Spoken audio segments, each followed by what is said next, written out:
चलिए, तो आपने देखो लास्ट क्लास में क्या सीखा, मैंने क्या बोला कि आपने लास्ट क्लास में ये सीखा कि डिफरेंट टाइप के सेल्स हमारी, यही डिफरेंट टाइप के सेल्स आपके इम्यून सिस्टम में की रोल प्ले कर रहे हैं। ठीक है, देखिए इम्यून सिस्टम में एक्वायर्ड इम्यूनिटी में हम देखें तो तीन चीजें, एक तो है लिम्फोइड ऑर्गन जो हमने पढ़ा दिया, primary lymphoid organ, secondary lymphoid organ, different type of cells, immune cells और एंटीबॉडी। एंटीबॉडी कल हम पढ़ेंगे।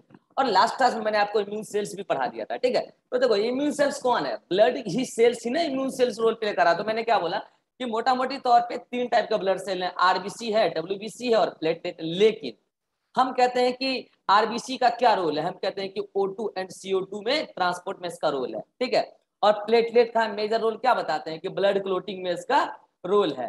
ब्लड क्लोटिंग, जब कहीं कट लग जाता है तो ब्लड क्लोटिंग में रोल है। ये आप पढ़ चुके हैं, ये आप अभी हाल फिलहाल में पढ़ने वाले हैं। ठीक है, लेकिन इसका मतलब आप यहाँ भले इस लेवल पे पढ़ लेते हैं कि आरबीसी और प्लेटलेट का इम्यूनोलॉजिकल कोई रोल नहीं है, ठीक है, आप अभी लोअर स्टैंडर्ड में, लेकिन हायर रिसर्च ये बताती है, रिसेंट रिसर्च ये बताती है कि आरबीसी प्लेटलेट का भी रोल है, इम्यूनोलॉजी में रोल है। क्या रोल है ये बहुत ज्यादा क्लैरिटी के साथ हमारे पास में इंफॉर्मेशन नहीं है अभी। ठीक है, लेकिन डिफरेंट लैब्स, मैंने बोला है ना कि प्लेटलेट्स पे तो हमारी यूनिवर्सिटी में लैब में काम चल रहा है। ठीक है, ऐसे आरबीसी पे कई जगह काम चल रहा है, और जरूरी नहीं प्लेटलेट पे केवल यहाँ पंजाब में काम चल रहा है, बहुत जगह काम चल रहा है। तो ये डिफरेंट डिफरेंट डाटा सामने आएंगे अगले कुछ सालों में, तो आपको पता चलेगा कि प्लेटलेट का क्या रोल है इम्यूनोलॉजी में और आरबीसी का क्या रोल। लेकिन अभी आप 12th स्टैंडर्ड पे क्या पढ़ते हो, आप पढ़ते हो कि डब्ल्यूबीसी आपका मेन इम्यून सेल्स है। डब्ल्यूबीसी में भी आप दो टाइप के डब्ल्यूबीसी पढ़ते हो, ग्रेनुलोसाइट पढ़ते हो और ए ग्रेनुलोसाइट पढ़ते हो। अब ग्रेनुलोसाइट में तीन टाइप के हैं, एसिडोफिल, बेसोफिल और न्यूट्रोफिल। अब इसमें कौन immunological role, main immunological role कौन प्ले कर रहा है, तो न्यूट्रोफिल। एसिडोफिल, बेसोफिल भी रोल प्ले करता है। कैसे रोल प्ले करता है मैं आपको ब्लड में ही बताऊंगा। ठीक है, उनका भी रोल है। These all play a role in immunology, but main immunological granulocyte is neutrophil. ठीक है, देन ए ग्रेनुलोसाइट, पूरा का पूरा एक ग्रेनुलोसाइट ही मेन इम्यूनोलॉजिकल सेल्स है। उसमें भी भयानक वाला कौन, लिम्फोसाइट्स। लिम्फोसाइट्स का पार्ट ऑफ एक्वायर्ड इम्यूनिटी। और मोनोसाइट्स, पता है मोनोसाइट फ्यूज होकर क्या बनाता है, मैक्रोफेजेस, याद करो। And macrophages and monocytes are part of innate immunity. ठीक है, इम्यूनिटी तो इम्यूनिटी है, रोल तो आ रहा है इम्यूनोलॉजिकल रोल्स में। लिम्फोसाइट्स दो प्रकार का, बी लिम्फोसाइट, टी लिम्फोसाइट, और एक special NK cell. NK cell भी इनेट इम्यूनिटी का पार्ट पहले बता रखा है। ठीक है, अब याद करो कि जो बी सेल जब एक्टिवेट होता है तो बी सेल्स दो टाइप का बनता है, एक बनता है प्लाज्मा बी सेल और एक बनता है memory B cell. Plasma B cell तो खुद एंटीबॉडी बनाती है, और memory B cell memory retain करती है जो बड़ी लॉन्ग ईयर तक चलता है। देन टी लिम्फोसाइट्स भी चार प्रकार के होते हैं, याद करो मैंने कल बताया था।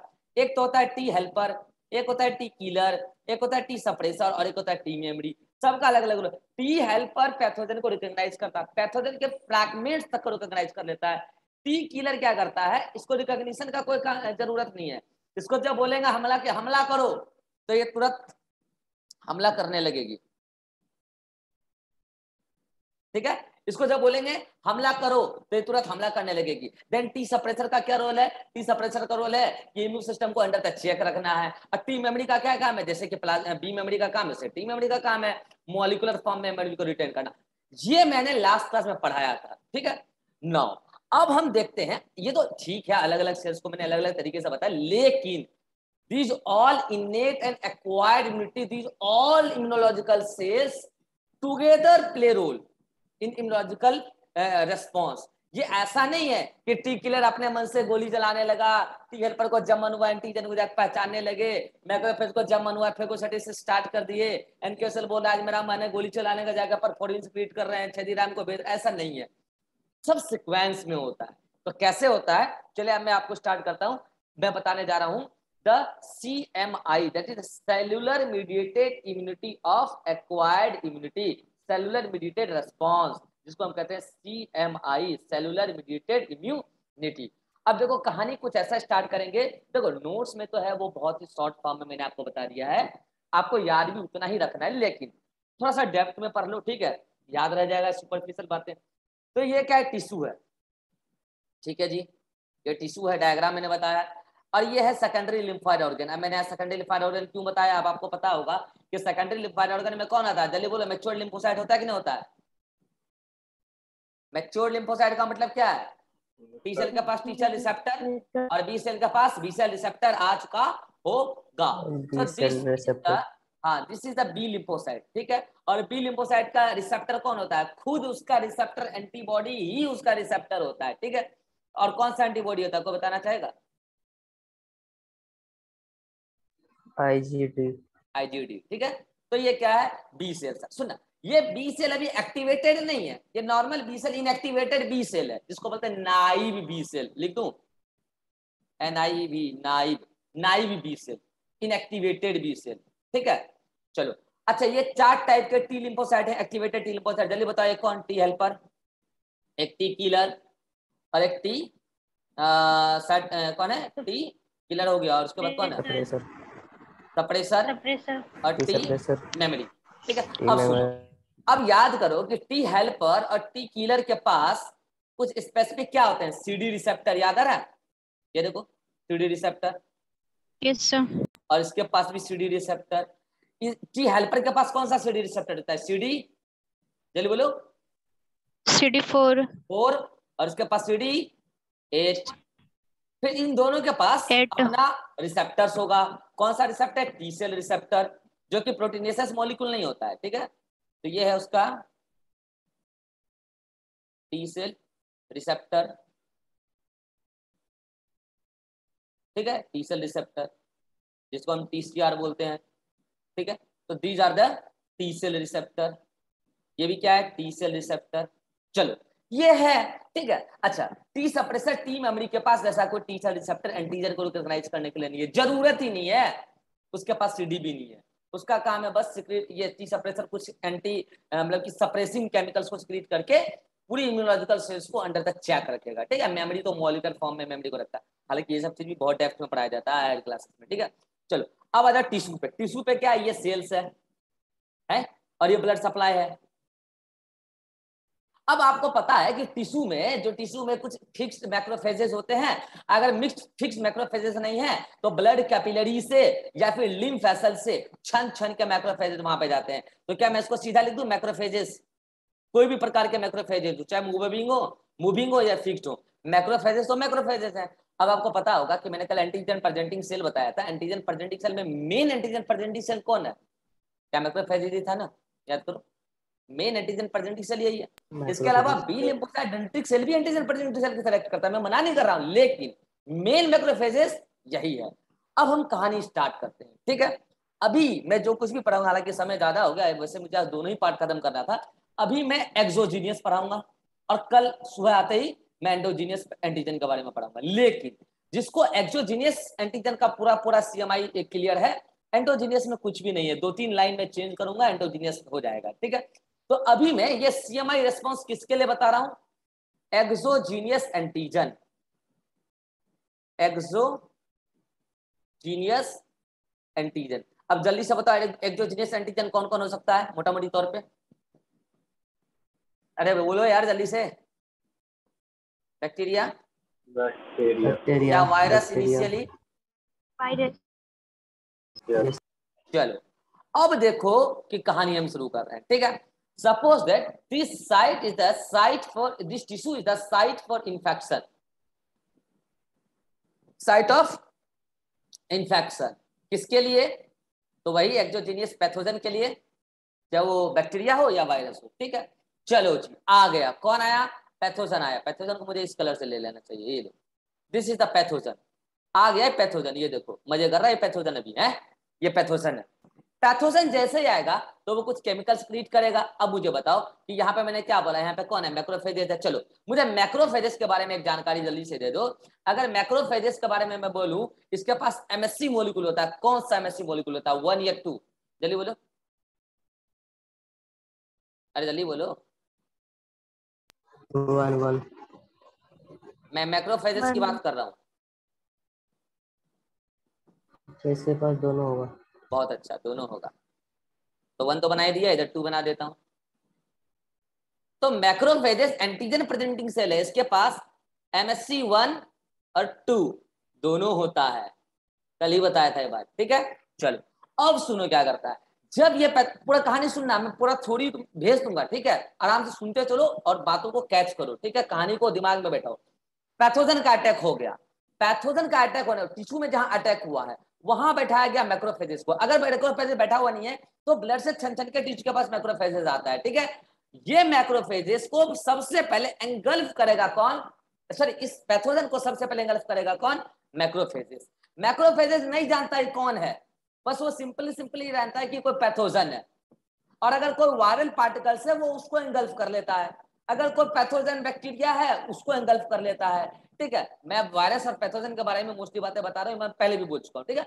तो वो उसको एंगल्फ किया। अब मुझे बताओ एंगल्फ करने के बाद आपको पूरा आगे का प्रोसेस तो पता ही है, एंडोफेगोसाइटोसिस करेगा, एंडोलाइसोसोमल कॉम्प्लेक्स बनेगा, डाइजेशन ऑफ एंटी पैथोजन होगा, उसके बाद उस पैथोजन का एंटीजेनिक फ्रैगमेंट्स को MSC 1 या 2 के हेल्प से अपने सरफेस पे प्रेजेंट करेगा। जल्दी बोलो 1 या 2, जल्दी बोलो 1 है 1, कल ही बताया था MSC 2। MHC 2 क्योंकि एंटीजन प्रेजेंटिंग सेल, इसका नाम ही इसलिए पड़ा है क्योंकि इस MHC 2 से ये एंटीजन का फ्रेगमेंट सब बाइंड कर देगा पूरा। उस एंटीजन का प्रोसेसिंग करने के बाद अब इसमें एक स्पेसिफिक बाइंडिंग साइट्स क्रिएट हो जाएगा। जल्दी से मुझे कोई बता दो कि वो साइट्स किसके लिए क्रिएट होगा।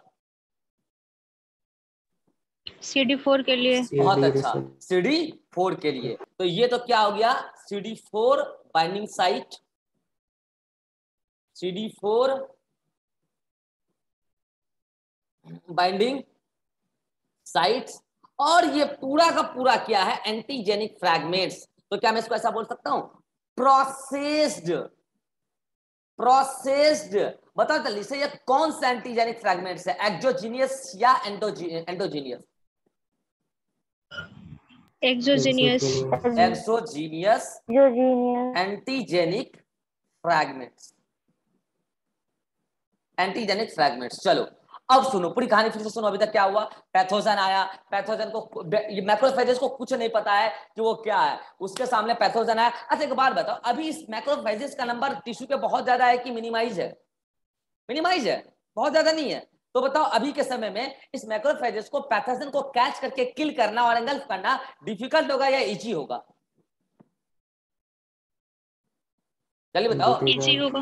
अरे भाई डिफिकल्ट होगा यार, अभी उसका नंबर ही कम है मैक्रोफेजेस का, वो बेचारा ढूंढते ढूंढते परेशान हो जाता है, तो उसका भी नंबर कम है, ठीक है। तो अभी मैक्रोफेजेस का जो ये वाला रिस्पॉन्स है ये डिफिकल्ट होगा स्टार्टिंग में, ठीक है। हाँ ठीक है, चलो डिफिकल्ट होगा, कैसे भी मैक्रोफेजेस ने मोर्चा संभाला, ठीक है। जैसे उसने एंटीजन प्रेजेंटिंग सेल के तरह एक्ट किया, अपने सरफेस पे एंटीजन के फ्रैगमेंट्स को प्रेजेंट किया, अब ये मैक्रोफेजेस एक तरीके का एक्टिवेटेड मैक्रोफेजेस कहलाने लगता है, या फिर बोलो processed antigen along with macrophages कहलाने लगता है। तो कुल मिला के मैं इसको अगर एक्टिवेटेड मैक्रोफेजेस बोल दूं तो कोई दिक्कत?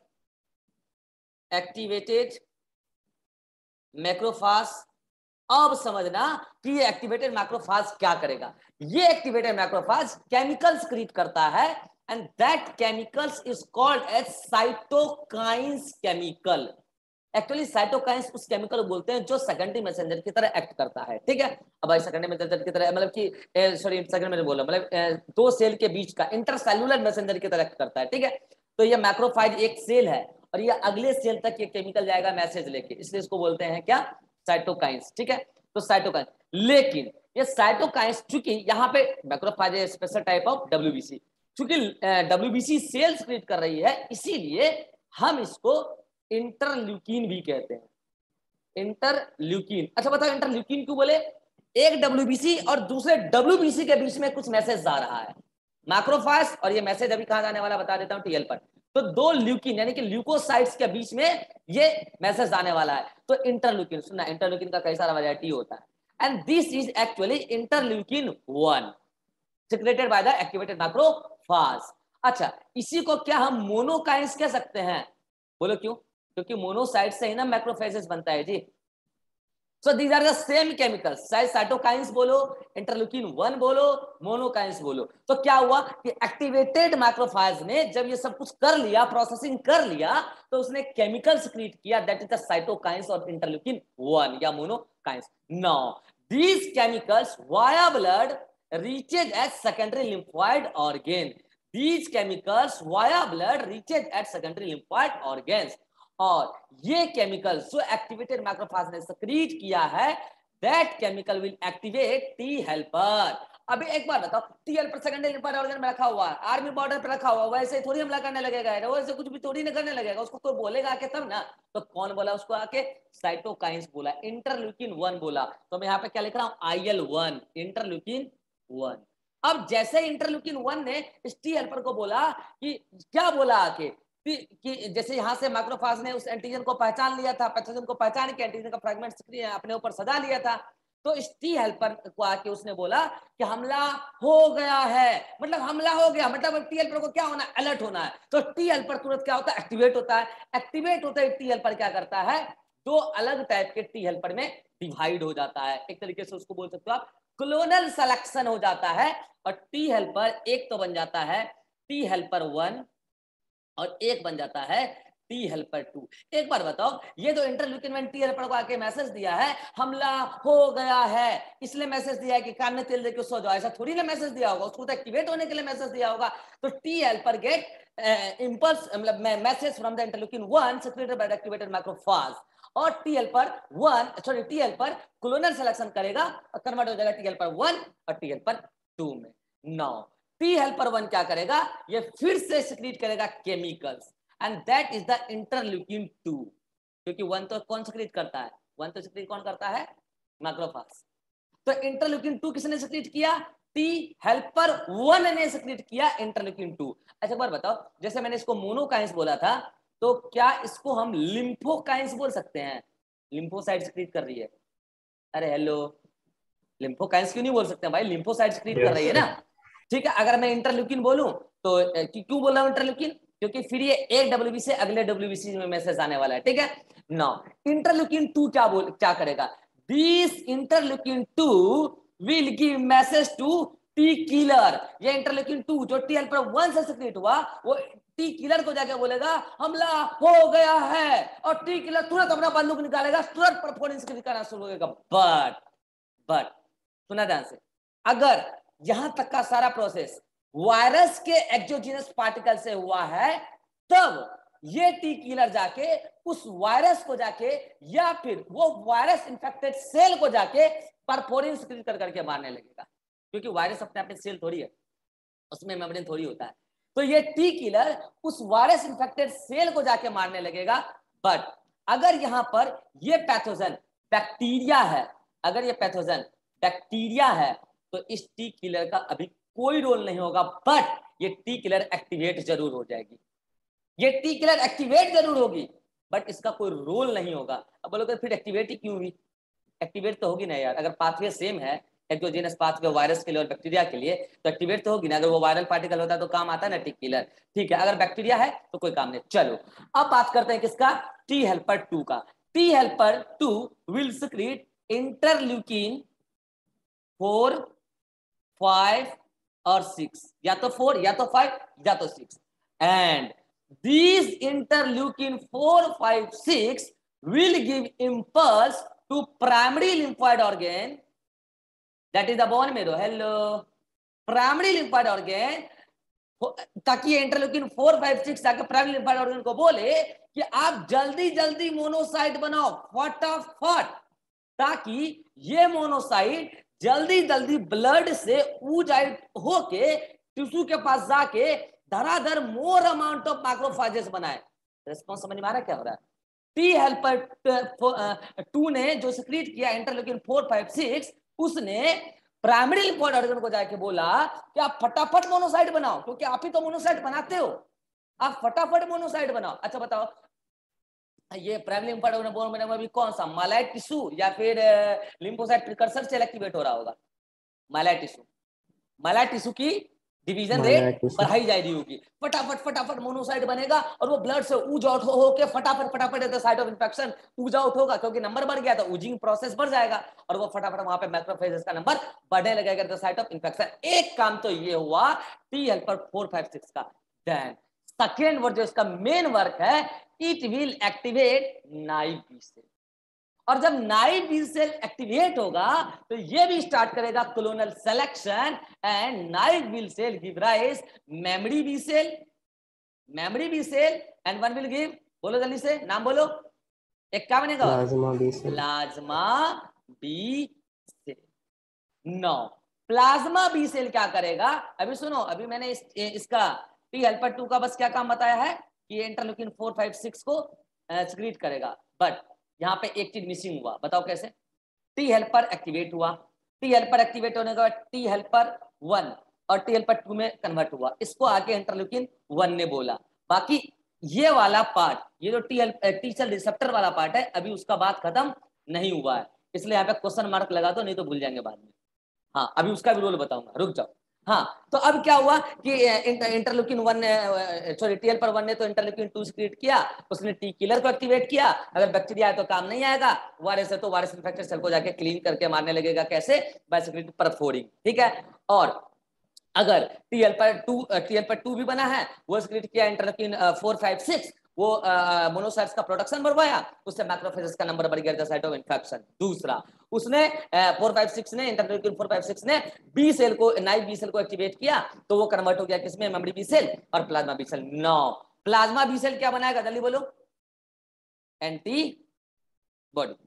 प्लाज्मा बी सेल क्या बनाएगा? एंटीबॉडी।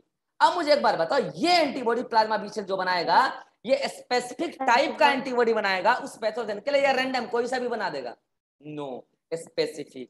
क्योंकि यहां पे जो इंटरल्यूकिन 4, 5, 6 आया है, जो वो नाइव बी सेल को गया है, तो ये नाइव बी सेल किसके रेस्पॉन्स में ये प्लाज्मा बी सेल कन्वर्ट हुआ है, उसी रेस्पॉन्स में एंटीबॉडी बनेगा। स्पेसिफिक एंटीबॉडी होता है, ठीक है। इसका भी पाथ भी होता है, पढ़ोगे क्लासेस में। नो, दिस एंटीबॉडी ब्लड के माध्यम से, दिस एंटीबॉडी ब्लड के माध्यम से पहुंचेगा कहां?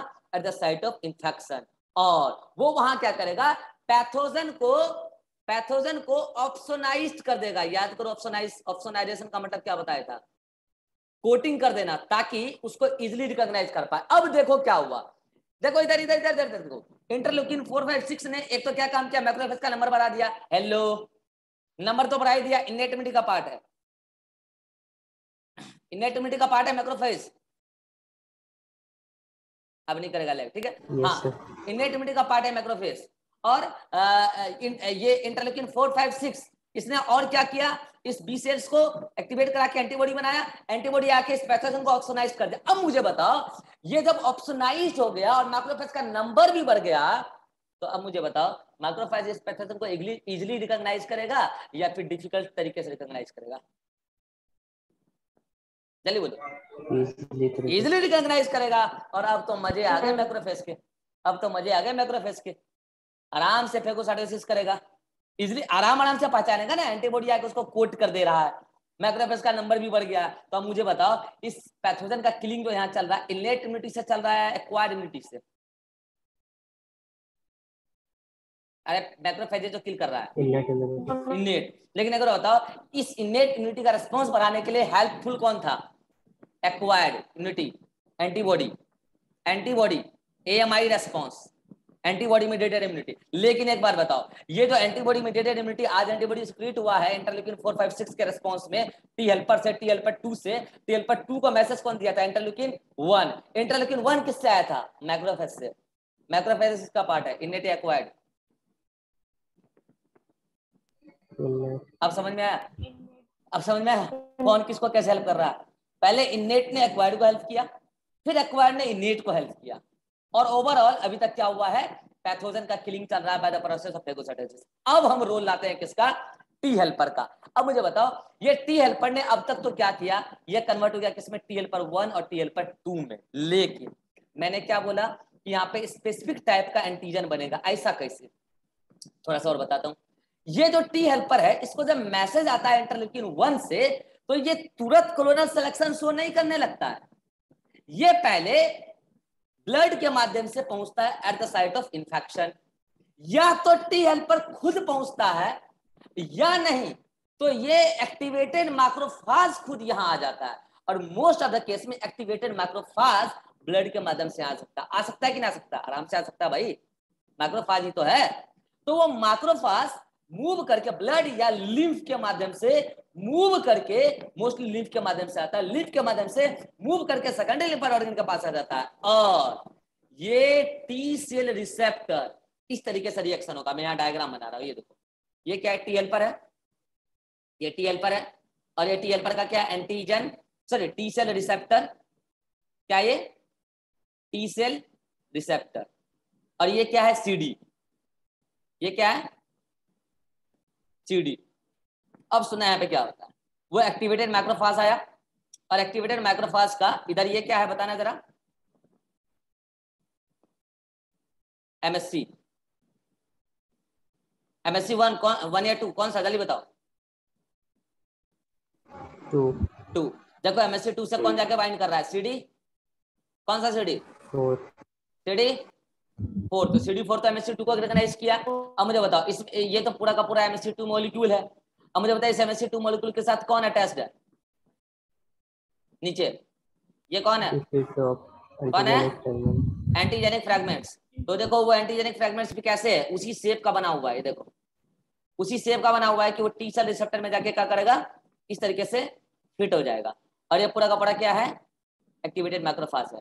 अब समझ में आया, वो ये सारा कहानी यहाँ चल रहा है इनसाइड द सेकेंडरी ऑर्गन, तो या सेकेंडरी इन्फेंट टिश्यू। तो ये क्या कर रहा है, एक्टिवेटेड मैक्रोफाज अपने एंटीजेनिक फ्रैगमेंट्स को मौका दे रहा है किसके साथ इंटरेक्ट करने के लिए, टी सेल रिसेप्टर। ये क्या है, टी सेल रिसेप्टर, ये क्या है MHC2, और MHC2 को पहले कौन रिकॉग्नाइज किया, CD4। तो समझ गया, अच्छा अच्छा ये आया है बॉडी का एंटीजन प्रेजेंटिंग सेल, अच्छा कौन टाइप का एंटीजन है पहले तो पहचान ले, तो पता चला कि फलाना टाइप का एंटीजन है, पहचान लिया, उस अकॉर्डिंग उस अकॉर्डिंग ये टी हेल्पर कन्वर्ट हुआ टी हेल्पर 1 और टी हेल्पर 2 में, और उस अकॉर्डिंग इस टी हेल्पर 1 ने सक्रिएट किया इंटरल्यूकिन 2, और टी हेल्पर 2 ने सक्रिएट किया इंटरल्यूकिन 4, 5, 6, और उस अकॉर्डिंग नाइक बी सेल बनाया प्लाज्मा बी सेल, और वो प्लाज्मा बी सेल बनाया स्पेसिफिक टाइप का एंटीबॉडी, और वो स्पेसिफिक टाइप का एंटीबॉडी जाके उस स्पेसिफिक प्रकार के ही पैथोजन को जाके वहां पे कोटिंग कर पा रहा है, जिसकी वजह से मैक्रोफाज उसको इजीली पहचान पाए। इस तरीके से किलिंग मैकेनिज्म चलता है।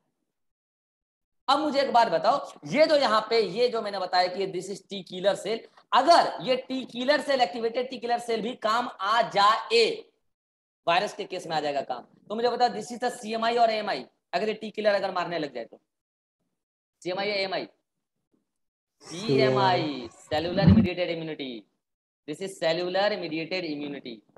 अच्छा ये तो एंटीबॉडी दे रहा है, दिस इज द CMI और AMI antibody mediated immunity.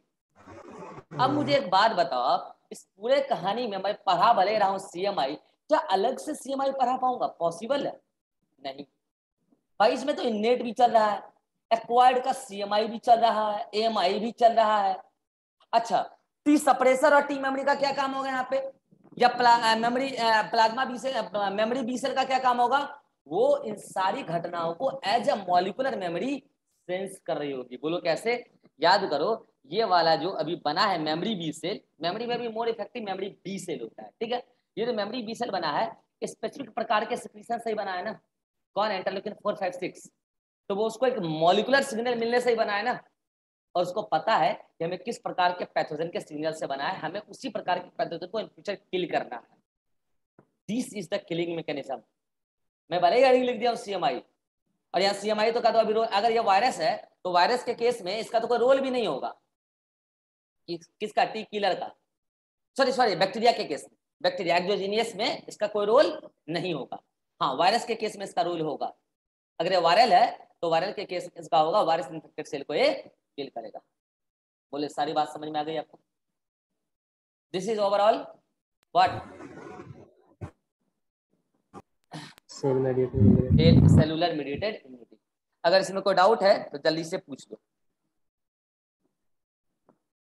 Any doubt, Atiq, no sir, Srishti, no Ribha, no sir, Vivek, अब देखो ये सारी कहानी मैंने पढ़ा तो दिया, आपके नोट्स में बड़ा एक शॉर्ट फॉर्म में दे रखा है, आप पढ़ोगे तो आसानी से समझ में भी आ जाएगा। मैं एक बार नोट्स दिखा देता हूँ, होल्ड करो 1 मिनट, पहले नोट्स दिखाता हूँ फिर इसके थ्योरी पे भी लेके जाऊंगा, होल्ड करो 1 मिनट। तो देखो आपके नोट्स में सेलुलर मीडिएटेड इम्यूनिटी किस तरीके से दिया हुआ है, तो इसको मैं थोड़ा और जूम छोटा करता हूँ, फिर क्लियरली दिखेगा एक साथ पूरा डायग्राम। हाँ अब दिख रहा होगा, देखो। तो सेलुलर मेडिसिन कौन प्रोवाइड करता है, तो लिखा हुआ है टी लिम्फोसाइट, सही बात है, सेलुलर मेडिसिन टी लिम्फोसाइट ही प्रोवाइड करता है। ठीक है, कैसे, देखो पैथोजन आया, पैथोजन का एंगल्फमेंट कौन किया, एंटीजन प्रेजेंटिंग से, मेनली कौन है, माइक्रोफाज है। उसके बाद उसके जो एपिटॉप है उसको MSC2 के हेल्प से सरफेस पे प्रेजेंट कर दिया। उसके बाद उसको, अच्छा इसने क्या सिक्रेट किया, इंटरल्यूकिन 1, क्या सिक्रेट किया बोलो, इंटरल्यूकिन 1। वो इंटरल्यूकिन 1 ने टी हेल्पर को एक्टिवेट किया। उसके बाद टी हेल्पर ने इसके साथ इंटरेक्शन किया, CD4 ने पहचाना MSC2 को, और टी सेल रिसेप्टर ने इस एंटीजेनिक फ्रेगमेंट्स को पहचाना। ठीक है, अब ये टी हेल्पर या तो खुद आया इसके पास, या तो एक्टिवेटेड मैक्रोफाज खुद आया टी हेल्पर के पास, सेकेंडरी लिम्फोइड ऑर्गन के पास। ठीक है, देन ये टी हेल्पर का पहचान लिया कि फलाना एंटीजेनिक फ्रेगमेंट्स है, देन टी हेल्पर का हुआ क्लोनल सिलेक्शन, और टी हेल्पर 1 और टी हेल्पर 2 बना, यहाँ पे नहीं लिखा हुआ है। ठीक है, देन कॉमनली लिख दिया गया इंटरल्यूकिन सिक्रीट हुआ, लेकिन टी हेल्पर 1 सिक्रीट करेगा इंटरल्यूकिन, बोलो इंटरल्यूकिन कौन सा, 1 2 या 4 5 6 2, और इंटरल्यूकिन 2 का क्या काम होगा, वो टी किलर को एक्टिवेट करेगा कि भैया मारने के लिए तैयार हो जाओ। अगर वो वायरल पार्टिकल रहा तो काम भी आ जाएगा, नहीं रहा तो कोई बात नहीं। और टी हेल्पर 2 क्या सिक्रीट करेगा, इंटरल्यूकिन 4 5 6, जो कि एक तो पहले लिम्फोइड ऑर्गन से, प्राइम लिम्फोइड ऑर्गन से मोनोसाइट्स का प्रोडक्शन बढ़वा के मैक्रोफाज का नंबर बढ़वाएगा। तो देखो लिखा है लेगोसाइट्स का नंबर बढ़ाना, तो मुझे पता टोटल लिकोसाइट काउंट मतलब WBC का काउंट ब्लड में बढ़ जाएगा। एक तो एक काम हुआ, इससे क्या हुआ, इनेट इम्यूनिटी का रिस्पांस बढ़ गया। देन टी किलर को भी मैंने बोला, टी किलर को भी एक्टिवेट करेगा, CMI का रिस्पांस बढ़ गया। टी किलर को कौन एक्टिवेट करेगा, interleukin 2, interleukin 2 secreted from T helper 1। ठीक है, अच्छा फेगोसाइट का अकाउंट कौन बढ़वा रहा है, इंटरल्यूकिन बोलो 3 4 5 4 5 6, अरे 3 4 5 नहीं, 4 5 6 सिक्रेटेड फ्रॉम 4 5 टी हेल्पर 2। अच्छा इसके बाद interleukin 4 5 6 also induces the B cell, और बी सेल क्या करेगा, क्लोनल सिलेक्शन बनाएगा, प्लाज्मा बी सेल। तो देखो यहाँ पे clonal selection, plasma B cell. ठीक है, और उसके बाद वो मेमोरी बी सेल, ये काम आ जाएगा पर्टिकुलर। अच्छा एक बार सुनो, जब प्लाज्मा बी सेल बनेगा तो वो एंटीबॉडी तो बना ही रही है, इसके साथ साथ एक बार याद करो मैंने बोला था कि बी सेल के पास अपना बी सेल रिसेप्टर होता है, तो वो होल एंटीजन को भी तो रिकॉग्नाइज करेगी ना। अरे होल एंटीजन को रिकॉग्नाइज करके उसको क्या करेगी, एक बार बताओ, ये प्लाज्मा बी सेल ऐसे ही एंटीबॉडी थोड़ी बनाने लगेगी। ठीक है, प्लाज्मा बी सेल को इम्पल्स आया है, मैसेज आया है इंटरल्यूकिन 4 5 6 से कि भाई आपको फलाना पैथोजन के अगेंस्ट एंटीबॉडी बनाना है, तो बी सेल क्लोनल सिलेक्शन करने से पहले ये अपने बी सेल रिसेप्टर के माध्यम से पैथोजन को जाके पहले रिकॉग्नाइज कर लेती है। ओ अच्छा ये पैथोजन है, ठीक है चलो एंटीबॉडी बना रहे हैं, तब जाके प्लाज्मा बी सेल एंटीबॉडी बनाती है। इस प्रकार से उसका स्पेसिफिसिटी आता है। ठीक है, देन मेमोरी बी सेल को तो कुछ नहीं करना है, उसको सारा तमाशा देखना है ताकि बाद में काम आ जाए। ठीक है, अब एंटीबॉडी कौन कौन हो सकता है, IgA GM GD। ठीक है, ये 5 प्रकार की इम्यूनिटी जो ह्यूमरल इम्यूनिटी देगा, यानी कि एंटीबॉडी मीडिएटेड इम्यूनिटी को प्रोवाइड करेगा, तो AMI भी बढ़ा। देन मैंने क्या बोला कि इनहिबिटरी रोल भी बढ़ जाता है। कैसे, ये तो इंटरल्यूकिन्स है ना, देखो और भी केमिकल्स है, मैंने नाम नहीं बताया है, ये इंटरल्यूकिन्स टी सप्रेसर का भी रोल बढ़ा देता है, क्योंकि इतना हमला होगा बॉडी के अंदर, अटैक चलेगा, तो हो सकता है हमारा बॉडी का खुद का भी सेल मर जाए, लेकिन नहीं मरता है। क्यों नहीं मरता है, क्योंकि टी सप्रेसर का रोल सामने। So this is the summary of cellular mediated immunity, यहाँ पे जो दिखाया है। ठीक है नो, ये सब बात आप पढ़ लेना घर पे, मैं बता चुका हूँ। ठीक है, 2% का MSC सेम नहीं हो सकता है, केवल मोनोजाइगोटिक ट्विंस में 2% का MSC मॉलिक्यूल सेम हो सकता है। अब मुझे एक बार बताओ, अगर आपके सामने MSC1 और MSC2 मैंने बोला है, तो अभी आपने किसका रोल पढ़ा है, MSC1 या 2 का? 2 का। तो क्या मैं MSC2 के बारे में यह बात बता सकता हूं कि MSC2 खुद सेल्फ एंटीजन है, लेकिन हमारे बॉडी में आने वाले नॉन सेल्फ एक्सोजीनियस एंटीजन का किलिंग मैकेनिज्म के लिए जिम्मेदार है। हेलो, MSC2 खुद सेल्फ एंटीजन है, लेकिन हमारे बॉडी में आने वाले एक्सोजीनियस एंटीजन्स के किलिंग मैकेनिज्म के लिए जिम्मेवार है, क्योंकि सबसे पहले MSC2 के हेल्प से ही तो प्रेजेंटेशन होगा ना एक्सोजीनियस एंटीजन का। हेलो, और केवल MSC2 के हेल्प से हो सकता है, बोलो। तो एक्सोजीनियस पैथोजन का एंटीजन का इस तरीके से CMI के द्वारा क्लियर। एंडोजीनियस में बस थोड़ा सा चेंज है, कल बता दूंगा। अब आप अच्छा नीचे जो भी लिखा है वो सब आपको ऑलरेडी पढ़ाया जा चुका है, ठीक है। अब आप क्या करोगे, अच्छा एक बार बताओ, अगर मैं बोलूं कि ज्यादा इफेक्टिव कौन है इनेट और एक्वायर्ड में, तो आपको क्या लगता है? Acquired obviously. एक्वायर्ड में दो पार्ट है, CMI और MI। ज्यादा इफेक्टिव CMI है, और CMI में भी ज्यादा इफेक्टिव टी हेल्पर है, टी किलर कम। बोलो क्यों, बोलो क्यों? अरे टी हेल्पर ही तो टी किलर को एक्टिवेट करता है, यस और नो? टी हेल्पर ही तो टी किलर को एक्टिवेट करता है। फिर आप बोलोगे सर तब तो अगर उस अकॉर्डिंग देखा जाए तो एक्वायर्ड और इनेट में इनेट का ज्यादा रोल होना चाहिए, क्योंकि इनेट ही तो एक्वायर्ड को एक्टिवेट करता है। हेलो, अरे करता है ना, करता है ना? नहीं होगा, बोलो क्यों? मानते हैं इनेट एक्वायर्ड, हाँ इनेट एक्वायर्ड को एक्टिवेट करता है, तो फिर एक्वायर्ड भी तो इनेट को एक्टिवेट करता है, बदला वसूल हो गया। फिर इसके अलावा एक्वायर्ड और भी तो बहुत सारा काम